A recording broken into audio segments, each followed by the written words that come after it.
Allez, vas-y. Oui. Allez. Allez, garçon. Oui, c'est bien, garçon. Oh, garçon.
En fait, l'attraction animale c'est venu à deux. À l'époque, on avait un projet de couple.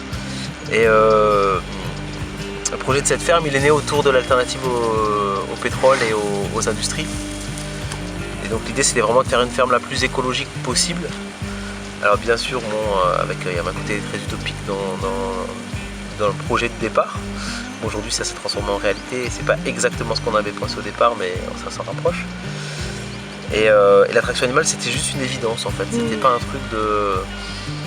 C'est pas parce qu'on aimait les chevaux, c'est pas parce que voilà, on avait envie de travailler avec les animaux ou quoi que ce soit. C'était vraiment une évidence. Parce que le projet s'est vraiment structuré autour de la notion d'agroécologie et que ça, pour nous, ça en faisait partie intégrante. C'était comme ça quoi.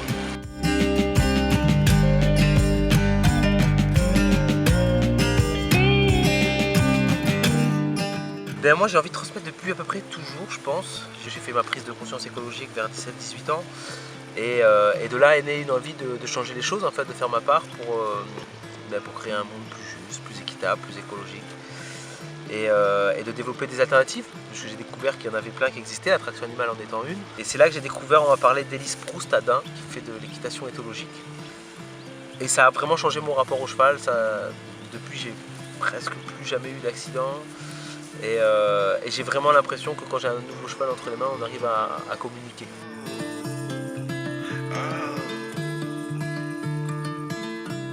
Donc ça, c'est quelque chose qui me porte en moi depuis toujours, j'ai envie de dire, l'envie de transmettre. Simplement, dans un premier temps, je me suis rendu compte que j'avais pas grand chose à transmettre. Donc déjà, il a fallu que j'apprenne, que je me casse les dents, que je fasse mes erreurs, etc. Et puis après 7 ans de pratique en traction animale, ou 6, je sais plus, et 5 ans d'installation, ce qui a déclenché en fait, le fait que je me lance comme formateur, c'est malheureusement le décès de ma formatrice de l'époque, Chantal Monnery. Et du coup, son compagnon, qui était aussi mon formateur, a décidé de prendre sa retraite et de prendre du recul. Et donc il cherchait des collègues pour reprendre le flambeau. Et on a commencé comme ça. Et en fait, on a eu des très bons retours qui ont été très encourageants. Donc petit à petit, on en a fait de plus en plus. On est passé d'une formule d'une journée à 2, puis à 3. Et chaque fois, c'était voilà, des très bons retours, très encourageants. Puis chaque fois, moi, j'ai aussi pris de plus en plus confiance dans la méthode. Et donc voilà, du côté de l'attraction animale, ça a été pareil. On a formé des gens qui ont réussi à s'installer, qui ont réussi à adresser leurs chevaux. Et on a bien vu que cette formule-là était une formule très intéressante. Alors bien sûr, avec des limites à chaque fois, des choses à améliorer, bien sûr. Mais voilà, beaucoup de positifs, beaucoup de retours positifs. Et donc de là, ça m'a permis d'accepter, on va dire, ma place de formateur, qui n'était pas facile parce que j'ai commencé jeune. Et c'est toujours difficile de former des gens quand on n'a pas énormément d'expérience. Mais j'ai aussi commencé jeune l'agriculture et donc finalement, voilà, avec les retours, ça m'a donné confiance pour continuer.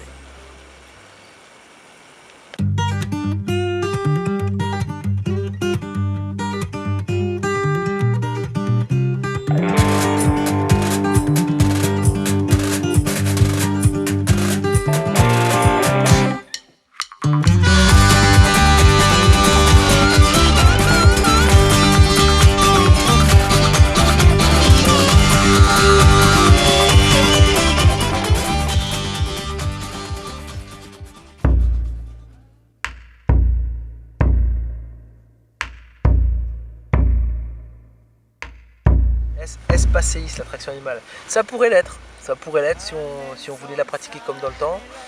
Sauf que c'est pas le cas. Nous, ce qu'on propose ici, c'est une vision plutôt futuriste que passéiste. Pourquoi? Eh bien parce que maintenant je pense que plus personne ne peut nier qu'on va arriver dans les décennies à venir à l'épuisement de certaines ressources, notamment la ressource pétrole. Alors est-ce que ça va être 20 ans, 10 ans, 50, peut-être un peu plus, on n'en sait rien, peu importe. Ce qui est sûr, c'est que le savoir-faire de traction animale permet une agriculture qui est indépendante du pétrole et assez indépendante de l'industrie. Ça veut dire que même si aujourd'hui c'est pas indispensable de produire comme ça, demain ça le sera. Et donc les savoir-faire, si on les laisse perdre aujourd'hui, on les aura plus pour demain. Et ça veut dire que demain c'est se condamner à produire à la main. Et donc à beaucoup de pénibilité et à beaucoup de difficultés.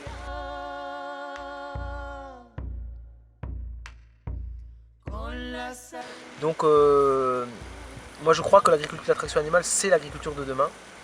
Et que nous on la pratique d'une manière moderne, ne serait-ce que par exemple sur l'éducation des chevaux, on intègre aujourd'hui tous les apports des chuchoteurs, etc. C'est des connaissances qui sont plutôt modernes et qui permettent de dresser les chevaux dans plus de confort, dans plus de respect, dans moins de douleur pour l'animal et d'être capable d'entendre son animal. Par exemple, dans le temps, c'était la nécessité qui faisait loi. Les chevaux ils travaillaient 7 heures par jour tous les jours. Parce qu'il n'y avait pas le choix, il fallait produire pour manger. Aujourd'hui, on a une certaine efficacité, performance et des rendements qui nous permettent, et des outils aussi, qui nous permettent de travailler moins et mieux. Le second aspect, par exemple, ça va être sur l'aspect agronomique, sur la façon de travailler le sol. Moi, je suis de ceux qui pensent qu'il y a beaucoup de sols qui ne se justifient pas d'être travaillés. Donc, on va pouvoir éviter le travail du sol. Par exemple, en Corse, c'est du sol sableux très riche.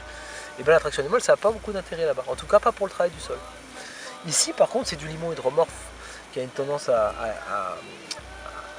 où les bactéries ont du mal à fonctionner. Le travail du sol va vraiment aider les bactéries à démarrer la minéralisation au printemps. Et on va le faire, mais on va le faire sans labour. Parce qu'on sait aujourd'hui que certains types de labour peuvent être néfastes pour le sol. Après au niveau de l'outillage qui nous permettent de limiter énormément le travail manuel et d'avoir des cultures propres, des jolis rendements, de faciliter les récoltes, etc. Et ça nous fait économiser des centaines d'heures. Et ça, c'est aussi la modernité qui nous permet ça.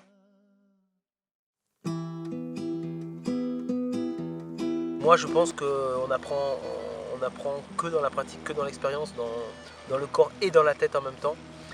Donc j'accorde beaucoup d'importance à aller sur le terrain, à expliquer les choses de visu, à mettre les mains dedans et à laisser les gens aussi se débrouiller d'une certaine manière. Donc je donne petit à petit de l'autonomie aux gens dans leur pratique en fonction de où ils en sont, de la confiance qu'ils ont là-dedans. Alors je suis toujours pas loin pour venir corriger, expliquer s'il y a besoin, pour la sécurité aussi. Mais voilà, l'idée c'est vraiment que les gens aillent petit à petit vers l'autonomie puisque quand ils partent d'ici, après à un moment donné il faut qu'ils s'installent, à un moment donné ils ont leur cheval et il va falloir qu'ils se débrouillent, qu'ils soient face à des difficultés. Ici on forme les gens donc principalement sur le maraîchage, donc on a une formation qui s'appelle maraîchage agroécologique qui a lieu l'été, qui peut se faire aussi en alternance avec des stages pratiques, où là en gros on va balayer toutes les thématiques et essayer d'accompagner les stagiaires sur un projet. Donc nous on fait toujours des formations en petits groupes, l'idée c'est qu'on puisse se connaître, se rencontrer, que moi je sache qui j'ai en face de moi et qu'on construise le programme de la formation vraiment en fonction du projet, des attentes et aussi de la personnalité du stagiaire que j'ai en face de moi. Alors même si après il y a aussi tout un suivi et que je reste en contact avec les gens et que c'est régulier que je me déplace sur les fermes et on fait des formations aussi un peu sur mesure où là je me déplace, on va toujours sur une ferme pour des gens qui ont déjà un lieu, déjà un cheval et on fait de l'accompagnement personnalisé. Et l'idée donc étant de petit à petit encore une fois autonomiser les stagiaires et qu'ils puissent fonctionner tout seuls.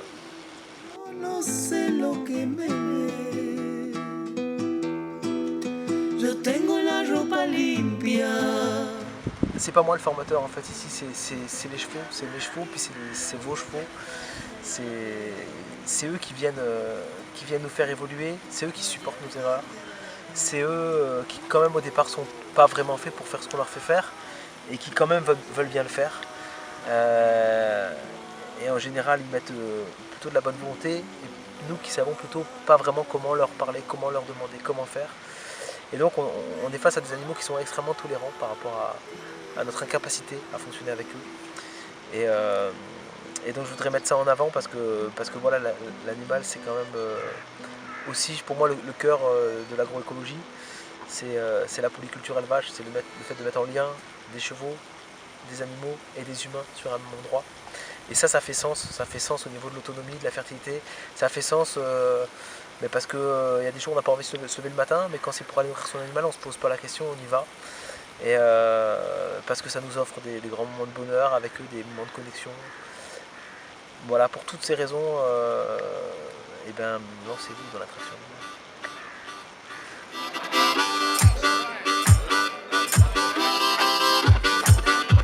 Il y en a plein, des prochains projets. Il y a la construction d'un bâtiment ici qui permet d'accueillir les formations, d'accueillir les chevaux, etc. Donc ça c'est un bon gros projet. Il y a ces vergers en agroforesterie là, qui doivent être plantés ici. Il y a des prototypes aussi en cours, là on vient de valider le cover crop. Et il y a un déchômeur à dents. Il y a aussi la vigne collective là pour projet d'un jour faire un petit peu de vin et puis un petit peu de raisin avec cette vigne. Donc voilà, ça en fait déjà pas mal. Et je ne sais pas si j'ai réussi à tous les porter, mais on va mettre un pied devant l'autre et puis ça va avancer, c'est tout ce qui compte.